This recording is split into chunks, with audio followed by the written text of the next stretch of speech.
नमस्कार दोस्तों, आप देख रहे हैं रंगीलो झुंझुनू। अगर आप पेट्रोल डीजल से संचालित कोई भी उपकरण, वाहन आदि का उपयोग करते हैं तो वर्तमान में पेट्रोल डीजल की कीमतों के बारे में आपको ज़रूर पता होगा। और ये भी भली भांति समझते हैं कि अगर पेट्रोल डीजल की कीमतों में वृद्धि होगी तो उसका सीधा असर हमारी जेब पर पड़ेगा और महंगाई बढ़ेगी। जब चुनाव आता है तो पार्टियां बड़े बड़े महंगाई कम करने के वादे करके और मैदान में कूदती हैं। बात करें झुंझुनू की तो जिले में पेट्रोल डीजल के भाव में रविवार को भी बढ़ोतरी जारी रही। डीजल के भाव 8वें दिन बढ़कर 101.83 रुपये प्रति लीटर पहुंच गया, जबकि पेट्रोल 111.28 के अपने उच्चतम स्तर पर पहुंच गया।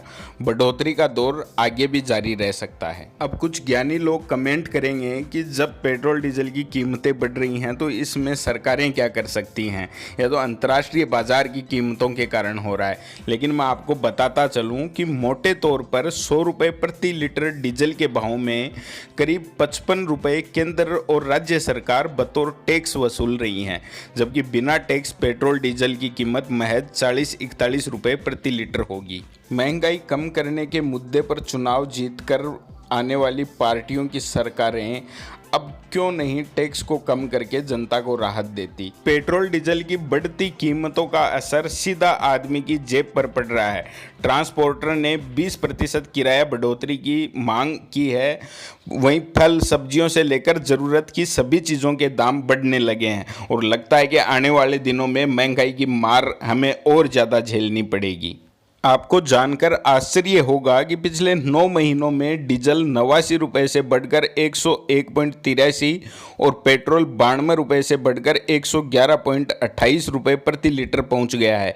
देश भर में मध्य प्रदेश के बाद राजस्थान ही ऐसा प्रदेश है जहां पेट्रोल डीजल सबसे महंगा है, क्योंकि सेंट्रल एक्साइज ड्यूटी के बाद प्रदेश में सबसे ज़्यादा पेट्रोल पर 36 व डीजल पर 26% वैट वसूला जा रहा है। ये वक्त है कि आम आदमी महंगाई की मार के खिलाफ अपनी आवाज़ को बुलंद करे और सरकारों को चुनाव के समय किए गए उन वादों को याद दिलाए जिसमें बड़े बड़े नारों के साथ चुनावी सभाएं की जाती थी, लोगों को महंगाई से राहत देने की बात की जाती थी। आखिर कहाँ गए वो वादे? ये सवाल पूछने का काम अब आम जनता को करना चाहिए। अगर आज भी आप लोग इस अन्याय के खिलाफ खड़े नहीं होंगे तो आने वाले दिनों में स्थिति वो हो जाएगी कि आप अपनी ज़रूरत का सामान भी खरीद नहीं पाएंगे।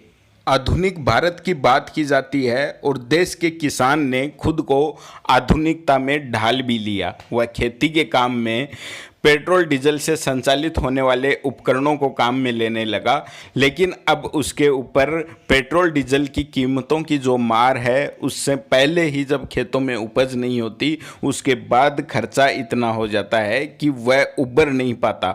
और जितनी घटनाएं किसानों के साथ आज के दिन हो रही हैं उसके पीछे भी स्थिति यही है कि वो अपनी गरीबी से कभी निकल नहीं पाता। वक्त का तकाजा है कि आप अपनी आवाज़ बुलंद कीजिए, सरकारों को याद दिलाइए कि आप क्या वादा करके और सत्ता में आए थे और आज आप क्या करने में लगे हुए हो।